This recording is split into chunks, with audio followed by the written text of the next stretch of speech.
Hello, everybody. I am Sandy Shook. I am here with Coffee with Sandy.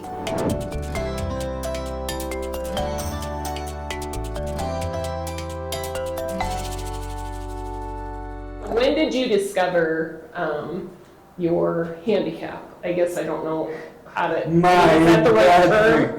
Handicap impediment. Yeah. There's a lot of political correctness in our environment. I'm sorry if I use the wrong word. You're not at all, Sandy. I am, call it what it is a handicap. I am disabled. If you try and spread sugar on crap, is still crap. See why we're friends. So, yes, my handicap started, I probably was born with it latent, but it wasn't progressive, and no one ever really figured out anything was wrong. Mm-hmm. It started slowly being symptomatic in 2010, and I was diagnosed in 2012, and then it's just been a road ever since. Mm-hmm. The interesting thing about the brain is it's very complex and very understudied, I guess. Mm-hmm. Mm-hmm. And my condition is particularly rare. And so the doctors know of no treatment or cure, and they don't even have an accurate prognosis. Mm-hmm.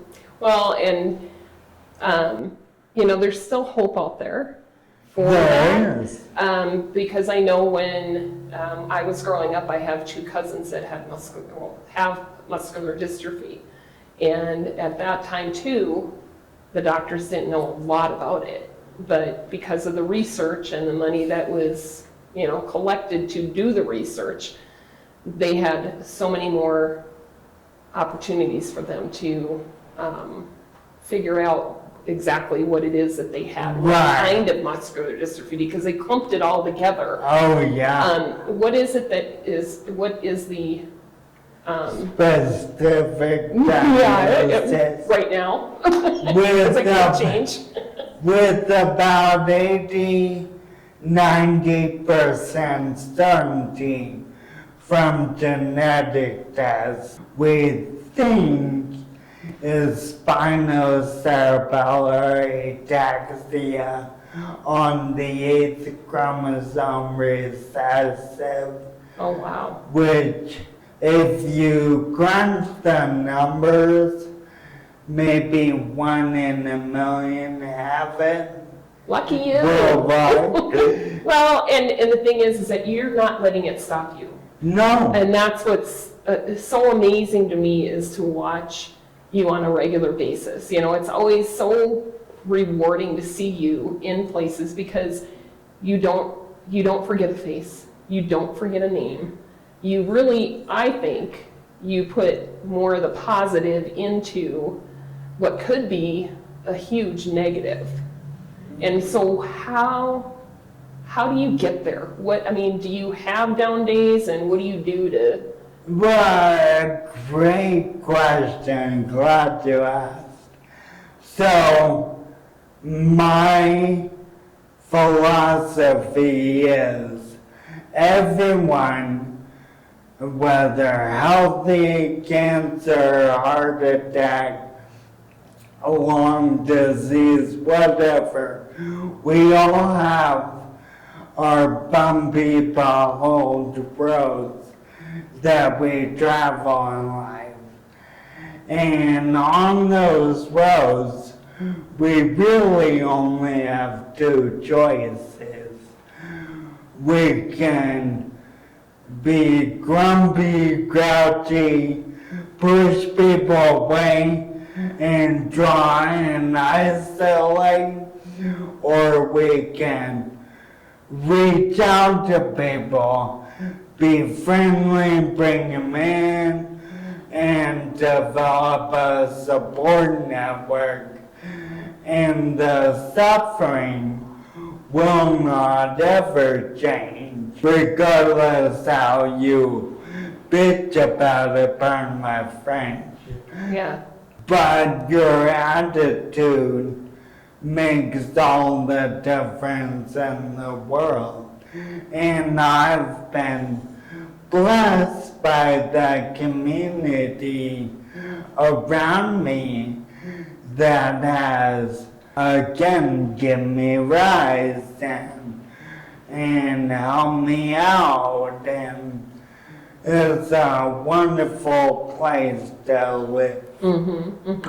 So would you consider Jesse a role model of yours, or well, you probably would a little bit, yeah. but do you have any that you look at now as an adult, role models that you've had, or any big influences that you had? I wouldn't call Jesse necessarily a role model. We've always been much more just partners. Yeah, really. I think that I've filled in a lot of gaps that he has Yeah. as well. As far as role models, though, besides my mom, so she was a huge role model, but very sadly, she passed away when I was only 26 from a massive heart attack. So that was a real struggle and just a huge loss and shift in my life. And then, How did you get through that? boy, that was just a hard time. I just remember being in like so much shock. I mean, again, like when you're a military spouse, like the person that you always know you're going to be able to depend on is the person that you're married to. And if you can't figure out that you can depend on them, then you're going to be on your own.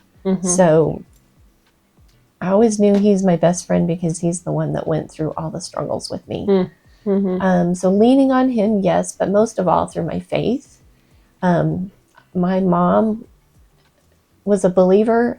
She always took us to church. When I was in high school is when I actually became a Christian. And I just know that if it hadn't been the strength of my faith, that I would have just been devastated by her loss. But I knew that my mom was a believer. And my comfort has always been that I will see her again someday in heaven. I know for sure she's going to be there, and I know for sure that I'm going to be there. And we're going to have the biggest hug, the biggest reunion. Yes, yeah. And I can't wait to tell, her all the stories of my life and just be reunited with that. That's amazing. Yeah. Yeah, that's So- really neat. Yeah. That's the biggest thing of comfort and peace. Just knowing that it's not the end. Yeah, It's just a temporary goodbye. right. So you have had, I don't know, how many years ago was your diagnosis? You've been Oh, through yeah. some Yeah. So difficult times. yeah. So in May of 2021, I got diagnosed with breast cancer. Very unexpectedly, because I always thought of myself as very healthy person, eating well, taking good care of myself, exercise regularly, and I was like, what is this thing that feels like a P in the edge of my chest? I'm like, this is not right. It couldn't be anything, right? And so I went to the doctor, and then they went ahead and finally, upon my insistence, did a biopsy. And then when I got the call and they said it was breast cancer, I couldn't believe it. I was just really in shock. And then there's a whole process of seeing doctors and trying to figure out how we were going to treat it. Because initially, I met with the doctor and they were like, well, we could just do a lumpectomy and just be a little thing and it'll be gone and then back to normal life. Well, after doing more research and talking to more doctors, getting genetic testing, having some more scans and another consultation, they finally said it was actually my oncologist who's, seen thousands of women with breast cancer. She says, I really think you should get a double mastectomy.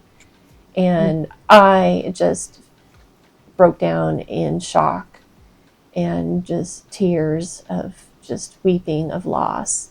It was hugely shocking. And but because of my faith, I prayed over it. I had many people praying for me, and just a process of a few months, went ahead and did the double mastectomy. So that was 3 years ago. So Wow. I'm And a that's survivor. That's where you and I reconnected, because I had Yes. seen that. You must have seen on like my social posts media, I on think social that- media that Yeah. And I was like, I am not going to let you go without at least seeing you one more time. Yay! Thank you so much. Yeah, I had so many I friends think that's praying what's for important me, too. When and reconnecting and reaching out to me. But like some people don't feel comfortable sharing those things on social media and being open about their journey fighting a very personal thing of breast cancer. But I felt like God called me to have a voice in that and share openly my journey, because it could save someone else. Yeah. And so because of that, one of my friends saw my story and she called me up and she's like, Susan, I feel something. I don't want to go to the doctor. I'm really scared, but I feel like this tenderness, this lump, there's something going on. And I was like, you need to go to the doctor.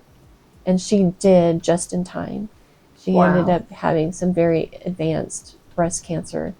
And in fact, she's still struggling with the results of the treatments and the surgeries. There's a lot of things that chemo and radiation do to damage your body besides kill the cancer. Yeah. There's a lot of repercussions. So she's going to be fine. She's a survivor too. But back to like the role models, I had one amazing role model many, many years ago, like before I even had my daughter, that she got diagnosed with breast cancer. She had been a spiritual role model to me. We had done Bible studies together. She had honestly like convicted me that I needed to get with it and have a baby. It was one of my role models that convicted me in that. But then she had gotten diagnosed with breast cancer and been very passionate about eating healthy, changing her diet, and doing everything possible to treat it in a more natural form.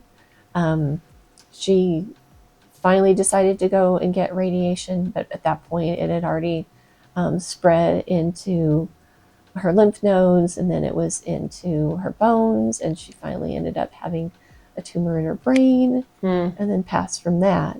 And then I also had a very good friend that passed from breast cancer and left behind 4 kiddos. She was our pastor's wife. Yeah, but she fought with tooth and nail and did everything that she could to fight and be alive for her kids. But that wasn't the end of her story. So, but the end of her story and both of those role model stories is that I will see them again. Yeah. I know that they are believers and their faith was so incredibly strong.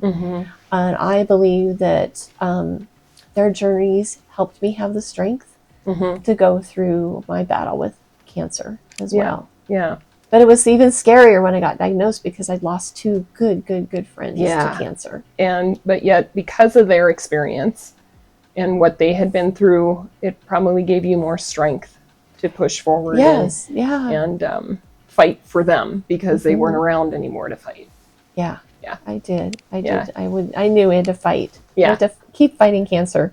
Yeah. Keep fighting breast cancer. It's wicked. Yeah. Yes. But we were warriors and we were overcomers. Yes. Biggest life change. We shall call it the 3-year detour. That's kind of how I look at it. But But I love your positivity. Well, Instead of, that didn't come naturally. especially probably doing that through. No, in fact, it tried really hard to like scrub all of the happiness out of me, literally. No. So yeah, it's kind of a testimony to life, like taking you in a direction that you had no idea. I have no cancer in my family. Nobody in my family has ever suffered from cancer. That I was always healthy. Like I had nothing wrong with me ever until I did. Yeah, so I got diagnosed with breast cancer in April of 2021. So 3 years ago. And yeah, it completely changed everything. Like you go into it and you get that diagnosis, and at first you're really scared, and you're like, people die. Like this is going to be awful. I'm going to lose my hair. You know, that was sounds shallow now, but at the time, I mean, that's your hair. You know, it's a huge deal. That's my identity. You know. Yeah. Well, I cosplayed as Princess Leia. You know, because of my hair. It was just. But yeah, that was a scary day. But I kind of knew right away that I had to kind of attack this with a positive mindset. Not that, oh, everything's going to be okay, because everything's not going to be okay. But even though everything's kind of like sucking as bad as it possibly can, and I'm in the most physical pain that I've ever been in, I still have an obligation to myself to find something good to look for, to find something that, I guess, instead of using good or bad, was something that's beneficial. Okay, so this situation is terrible, but what can I benefit from it?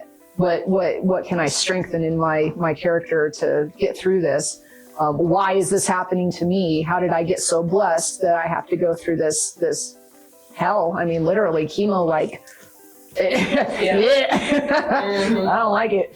But yeah, it made me kind of, even in those moments, I had moments when I just absolutely broke down. Like, and I made sure that I was in the bathtub so nobody could hear me crying. But it's scary, you know, you really think that you're going to die. And there's some times when you're in so much pain that you kind of wish you would, you know, you don't know what's worse. And then you have those moments where it's just like, am I ever going to feel good again? Yeah. You know, because when you start going through the cancer treatment, they give you kind of an idea of how long this course is going to take.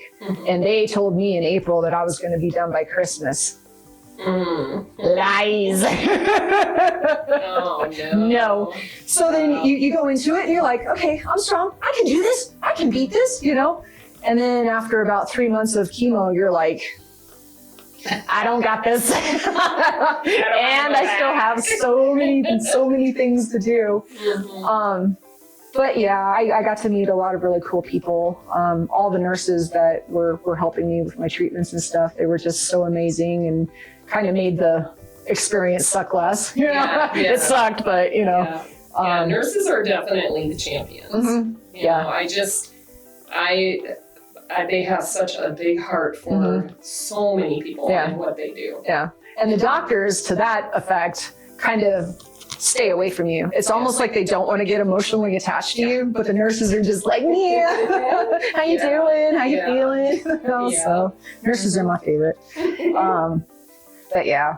So did you have any, besides the nurses, did you have any champions that, you know, walked with you through that? Yes, all my cosplay friends. Oh, really? Yeah, they did a fundraiser for me. Oh, wow. So when I first got diagnosed and I still had my hair or whatever, they put on a special event for me, and we raised, it was about $800, because cancer treatment's expensive. You still have to pay your bills. Yeah. But it was kind of cool how everybody kind of pulled together. And then as I was going through it, I would just post on Facebook and I'm like, hey guys, having a bad day, send memes. And they did not disappoint. Oh, that just gives me chills. Right? Really? Well, the surgeon did tell me that laughter was the best medicine, and that's true. Yeah. So even when you're going through a situation where you think that this is just as bad as it gets, try to find something to laugh about, even if it's just something silly, because it really creates a different kind of energy in you that can kind of combat all that.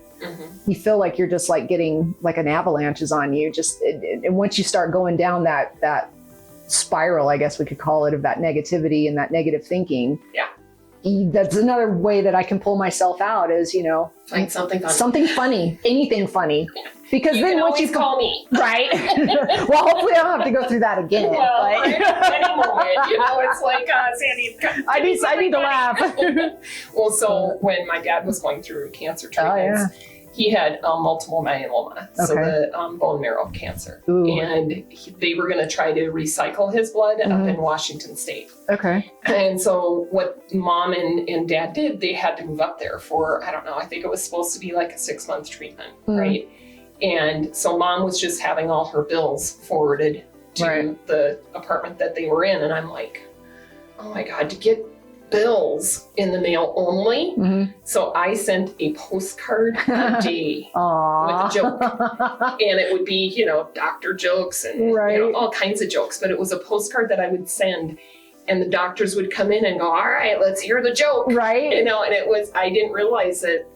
I mean, to me, I thought that would be uplifting. Right. But I didn't realize now until you're talking about Yeah. it, how that got you through something Right. too. But you don't know who was seeing that postcard as it Right. went from you through the system, right? Yeah, yeah. So how many people did you impact positively that you have absolutely no idea Right. about? Wow. That's cool. See how we can help Yes. you. Holy moly. Right. I'm trying not to cry. Right.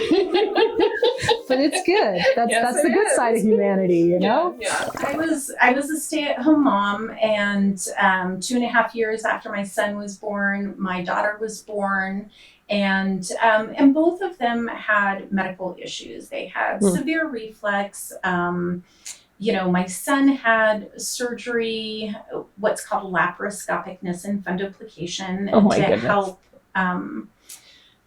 help prevent. So food could go down, but it Mhm. couldn't come back up. Mm-hmm. So to help prevent reflux. What we found out in the process, because he was still sick after the surgery, is that he actually ended up having a condition called eosinophilic esophagitis, EOE for short. So basically take food allergies and it gets so severe that it actually starts causing cellular changes in the esophagus. Oh. Wow. And so we ventured down the road of lots of doctors, therapists, therapy, special foods, special formulas, all the stuff. My second child, my oldest daughter, was born, and within 2 weeks, she started exhibiting the same types of symptoms. So she had the surgery early at Mhm. 6 weeks of age. And then that's when we really started discovering the whole food allergy connection for both Yeah. of them. And so I worked very closely with the lactation nurses at the hospital.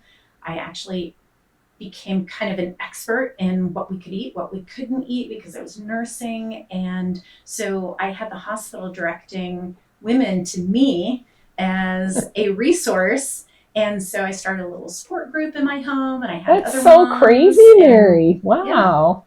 All the pieces of what you've encountered, how you've made good pieces out of it, have powered through, I guess. Yeah, making lemonade out of lemons. Yes, yes. Yeah. Yeah. Yeah. Wow. So I've always been a problem solver. Mhm. And so it's like, give me a problem and I'm going to find an answer for it. And I'm tenacious. Mhm. So I'm not going to just give up. And so then 10 years later, Anna Sophia was born, my baby. Mhm. And pretty much out the gate, she had issues, and she had very serious heart defects, and she had her first open heart surgery at 11 days old. Wow. By the time she was 3 months old, she was in heart failure. Hmm. By the time she was 5 months old, we were told she had 2 months to live. Hmm. And so then that started our journey up to Denver to have her listed for a heart transplant. And then she got one. She got one, which was a miracle in and of itself, because they told us the wait for a heart was about 9 months. Mm-hmm. And she was at the top of the list with 5 other babies. And it was crazy because they were all pretty much the same. I mean, what we were told is they were all the same blood type. They were all within a few ounces of each other. So that really, put the weight out there. And they told us she was at risk of sudden cardiac failure at any time. So it was incredibly stressful. I don't wish it for anyone. And she was admitted to the hospital, I want to say 3 times in the 3 weeks prior to her transplant, just critically ill. And so we opted for something that was considered more of an experimental heart transplant at the time. And it's called an ABO, incompatible transplant. So normally when they do a heart transplant, they will match blood type to blood type. Mhm. In her case, we opted for a donor that was a different blood type. So she's O negative with an A heart. Oh, wow. And only the second baby at the time to receive an ABO incompatible Hmm. transplant at Denver Children's. Boy, you really had to take a leap of faith with that one. Girl. How'd you get through it? Oof. Part of it's a blur.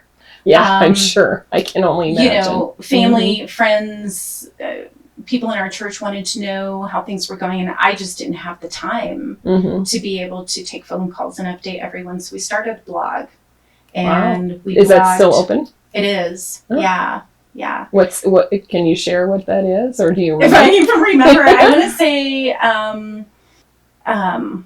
our Anna Sophia at blogspot.com, I believe. It turned out that we had people who were reading it from all over the world. Right, and that's why I'm And- like, people need to know. Yeah. I mean, well, they don't need to know, but I'm sure there are people out there that would like to know the journey, and Yes. especially if you have a blog for that journey, that would be Yeah, incredible to I'm- share. Still connected with one of the women who stumbled across my blog at the time that her older daughter was going through some difficult things, not heart related, Mhm. and she felt very overwhelmed, and she found this, and she was just addicted to just like, I have to find out what's going on with Anna Sophia, and she felt a lot of hope Mhm. in our journey with her own daughter, and Yeah. we're still connected to this day. You know, it's been 16 years. Mm.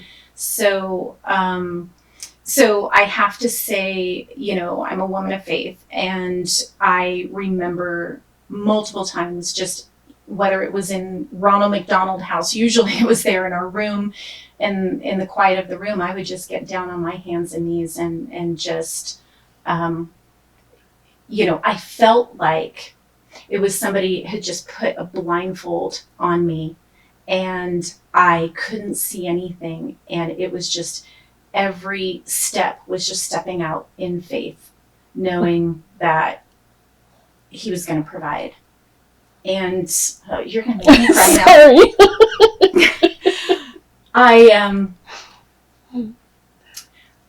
It's a really odd position to be in Mhm. Mhm. with your baby who's Yeah. dying. Yep. And hoping for a heart transplant, because you know what that means on the other side. Right. Somebody else has lost their child. Mhm. And I couldn't pray for that.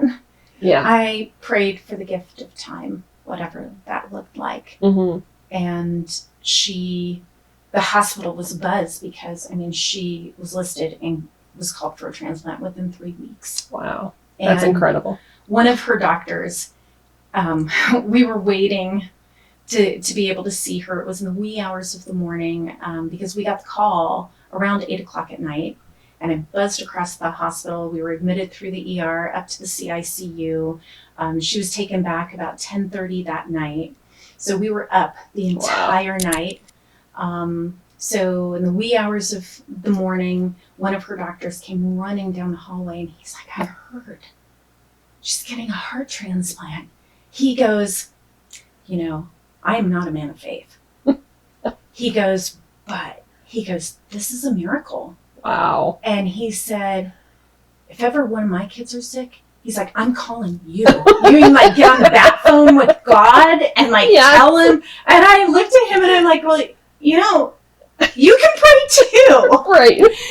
I can show you how. And it's really an odd Yeah. place to be, that whole Mhm. journey, because there were babies that died when we were there. There were other families who got called for a heart transplant before us, and Mhm. their child died and didn't make it. And so I can't say that I had any magic formula, and I can't say that oh, if you pray, it's going to go exactly the way you want it to, Yeah. because there's no guarantees. I don't know why she got her heart and she's 16 years old, other than this was part of his plan for her. Yep, very much so. What an incredible story, and I'm sorry I teared up. But you had to have known. Oh.